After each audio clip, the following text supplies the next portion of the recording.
საქსტატის აღმასრულებელი დირექტორი განათლების სამინისტროსთან გაფორმებული 2014 წლის მემორანდუმის ფარგლებში სტუდენტებს თსეუში შეხვდა. შეხვედრის მიზანს ახალგაზრდებისთვის ინფორმაციის მიწოდება 2014 წელს დაგეგმილი მოსახლეობის საყოველთაო აღწერასთან დაკავშირებით წარმოადგენდა.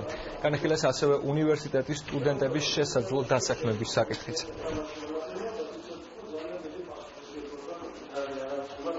მემორანდუმის მთავარი მიზანი არის, რომ ჩვენი სტუდენტები იყვნენ ინფორმირებულები, რომ ქვეყანაში ტარდება მოსახლეობის საყოველთაო აღწერა 2014 წლის 5 ნოემბრიდან 19 ნოემბრის ჩათვლით და ასევე ჩვენ ვარაუდობთ, რომ შესაძლებელი იქნება სტუდენტების დასაქმება ამ სამუშაოებთან დაკავშირებით. პროცესში როგორც წესი ძალიან ბევრი მოწვეული ექსპერტი მონაწილეობს.